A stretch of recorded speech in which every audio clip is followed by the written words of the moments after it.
एक समय की बात है। चमकोली नामक गांव में अक्सर अजीबोगरीब घटनाएं हुआ करती थी। गांव वालों का मानना था कि उनका चिमकोली गांव शापित है। जब भी कोई गांव वाला गांव के जंगल में जाता तो वह जिंदा नहीं बचता। गांव का चंदू किसान अपनी गाय के साथ जंगल के रास्ते होते हुए गांव जा रहा था। रात काफी हो गई है। चंदू, अरे रात काफी हो गई है, मुझे जल्दी निकलना चाहिए था, लेकिन यह गौरी जंगल में चरने लग गई और देर हो गई। गौरी, अब चल जल्दी से, इस जंगल में बहुत अनहोनी घटनाएं होती रहती है। चंदू डरता हुआ अपनी गाय के साथ थोड़ा आगे बढ़ता है तो उसे पेड़ के नीचे एक बुढ़िया घूंघट ओढ़े दिखाई देती है, जो देखने में काफी डरावनी लग रही होती है। बुढ़िया हंसते हुए, अच्छा तो तुम आ ही गए, अच्छा हुआ कोई तो इस जंगल में आया। बहुत दिन हो गए किसी इंसान का खून नहीं पिया, आज तो मजा आ जाएगा, शिकार खुद चलकर आया है। चंदू, कौन हो तुम? हमें जाने दो, हमको अपने गांव जाना है। ये सब सुनकर चंदू बहुत डर जाता है और वहां से अपनी गाय के साथ भागने लगता है।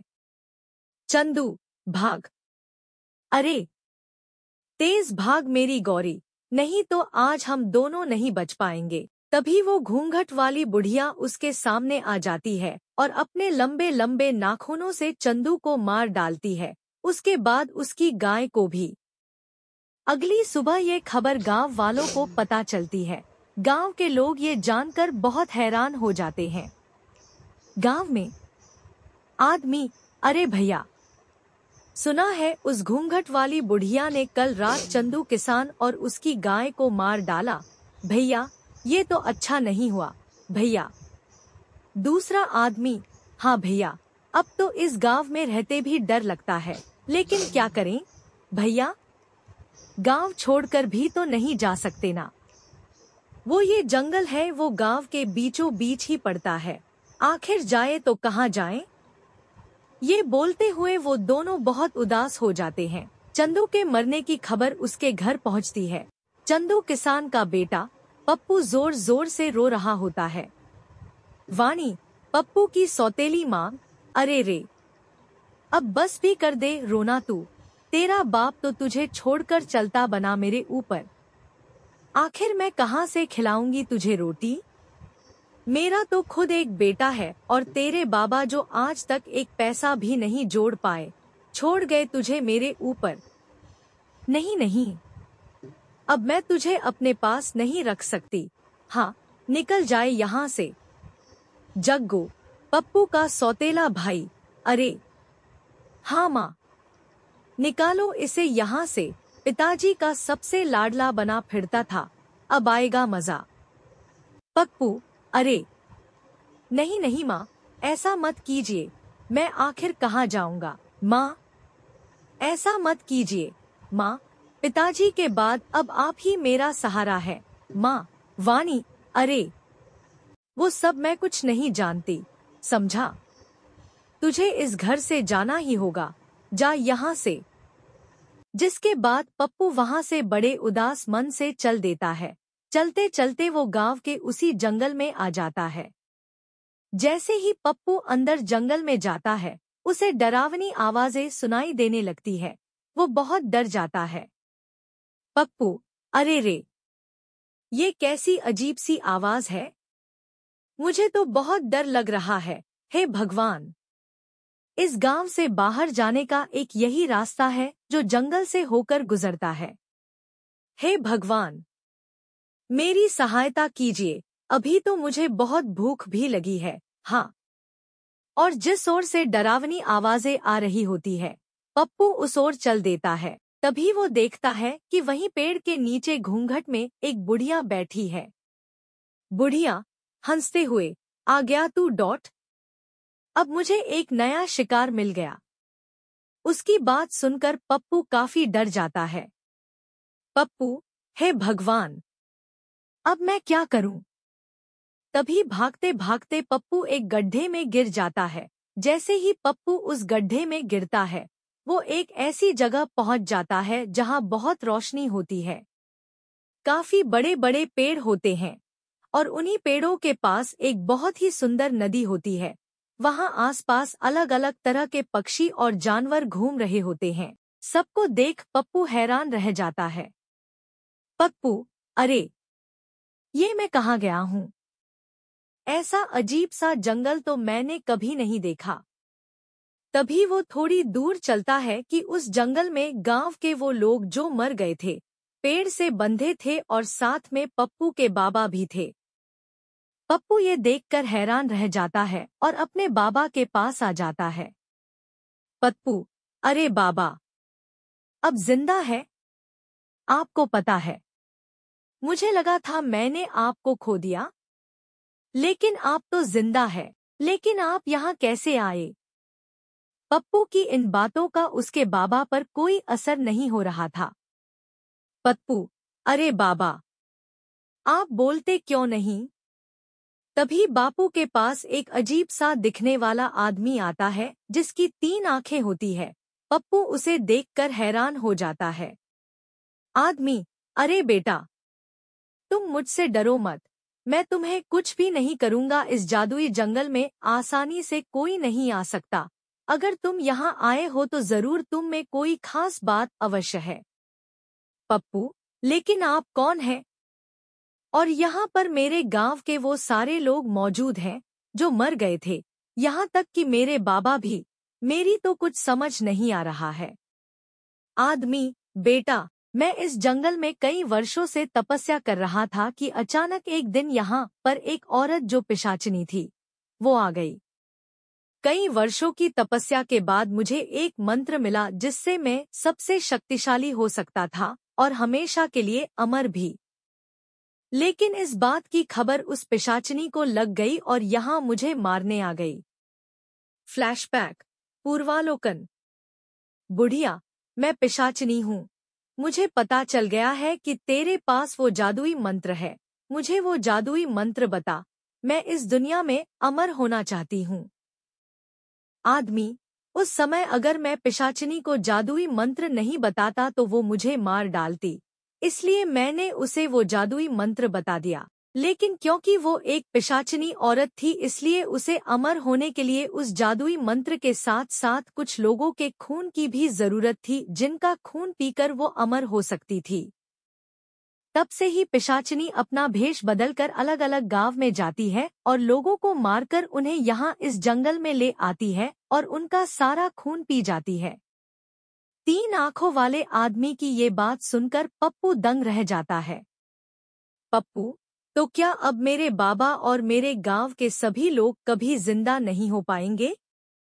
आदमी, बेटा, जिंदा हो सकते हैं, लेकिन इसके लिए तुम्हें एक कठिन राह से गुजरना होगा। वो घूंघट वाली औरत ही पिशाचिनी है जो तुम्हारे गांव के लोगों को मारा करती है। अब बस उसे कुछ ही लोगों के खून की जरूरत है, जिसके बाद वो उस जादुई मंत्र से अमर हो जाएगी। अगर ऐसा हुआ तो तुम कभी भी अपने पिता और बाकी गांव वालों को कभी जिंदा नहीं कर पाओगे। सिर्फ एक ही रास्ता है जो उस घूंघट वाली पिशाचिनी को अमर होने से रोक सकता है, लेकिन राह बहुत कठिन है। पप्पू, मुझे वो राह बताएं। मैं अपने बाबा और गांव वालों को फिर से जिंदा करना चाहता हूँ। बताइए, मुझे क्या करना होगा? तभी वो 3 आंख वाला आदमी पप्पू को एक जल का लोटा देता है। आदमी, पप्पू, इस शुद्ध जल के कलश को लेकर तुम्हें उस पिशाचिनी के पास जंगल में जाना होगा और जिस वृक्ष के नीचे वो अपने शिकार का इंतजार करती है, उसी वृक्ष के ऊपर एक उल्लू निवास करता है। उसी उल्लू में उस पिशाचिनी के प्राण हैं। अगर उस उल्लू के ऊपर तुम इस सिद्ध जल को छिड़क दो तो उसका अंत निश्चित है। पप्पू, आप मुझ पर भरोसा करें। मैं अपने बाबा और गांव वालों के लिए अपने प्राणों से खेल जाऊंगा। आदमी, कलश लेकर तो तुम जाओगे, लेकिन ध्यान रहे ये कलश अगर गलती से पिशाचिनी ने छू लिया तो इसकी सारी शक्ति खत्म हो जाएगी। एक बात और, ये काम तुम्हें सूर्यास्त के वक्त ही करना होगा। अगर उस पहर से पहले तुम काम ना कर पाए तो रात होते ही उल्लू वहां से उड़ जाएगा। उसके बाद उसका पता लगा पाना बहुत मुश्किल होगा। पप्पू, आपकी कही सब बातों का मैं ध्यान रखूंगा। अब आप मुझे आज्ञा दे। आदमी, तुम अपने कार्य में कामयाब होकर लौटो, सभी का आशीर्वाद तुम्हारे साथ है। उसके बाद पप्पू जंगल में ठीक उसी जगह सूर्यास्त से पहले पहुंच जाता है। पप्पू, मैं उस पिशाचिनी को किस तरह इस पेड़ के नीचे से हटाऊं?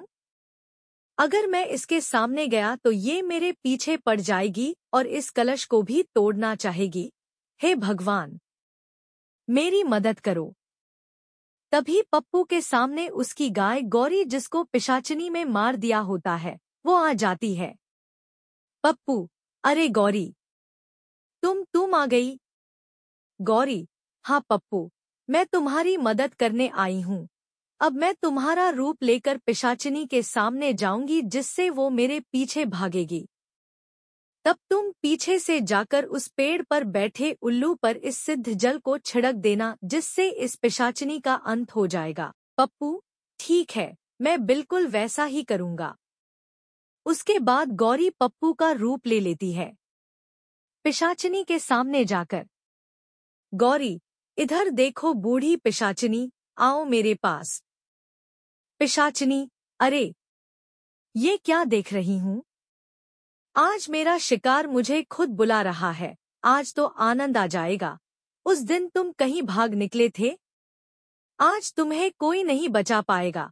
हाँ पप्पू, सूर्यास्त होने ही वाला है। यही वक्त है जब मुझे उस उल्लू पर जल छिड़कर इस पिशाचिनी का अंत करना होगा।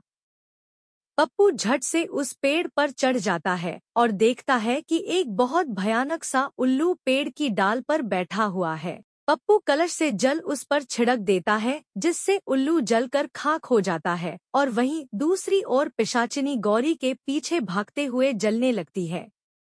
पिशाचिनी, अरे ये क्या हो रहा है? मेरा शरीर कैसे जल रहा है? धोखा, मेरे साथ धोखा हुआ है। नहीं, किसी को नहीं छोड़ूंगी, बचाओ। पप्पू, धन्यवाद ईश्वर, मैं इस पिशाचिनी का अंत करने में सफल हुआ। उसके खत्म होते ही पप्पू के बाबा और सभी गांव वाले उस 3 आंख वाले आदमी के साथ वहां आते हैं, जिन्हें देखकर पप्पू बहुत खुश हो जाता है। पप्पू, अरे बाबा, आप जिंदा हो गए। मेरे प्यारे बाबा, देखो, मैं आपको अपने पास फिर से ले आया। चंदू, हाँ मेरे बच्चे, देख मैं तेरे पास आ गया हूँ। 3 आंख वाला आदमी, वाह पप्पू, तुम सच में बहुत बहादुर और साहसी हो। तुमने उस पिशाचिनी घूंघट वाली बुढ़िया को हमेशा के लिए मुक्त कर दिया है। अब वो बहुत दूर जा चुकी है। अब तुम्हारा गांव शापित नहीं रहा बेटा। अब किसी भी गांव वाले की मौत नहीं होगी और ये सब तुम्हारे ही कारण हुआ है। यह सुनकर वापस जिंदा हुए सारे गांव वाले भी पप्पू का धन्यवाद करने लगते हैं। वाणी, मुझे माफ कर दो पप्पू, मैंने तुम्हारे साथ बहुत गलत व्यवहार किया। पप्पू, मेरे मन में आपके लिए कोई कड़वाहट नहीं है। माँ, देखो, पिताजी अब हमारे साथ है। अब हम सब साथ रहेंगे। बूढ़ा आदमी, अरे वाह बेटा, तुमने जो हमारे लिए किया वह कोई नहीं कर सकता। तुम वाकई ही हमारे गांव के नायाब हीरे हो। हम तो तुम्हें पाकर धन्य हो गए बेटा।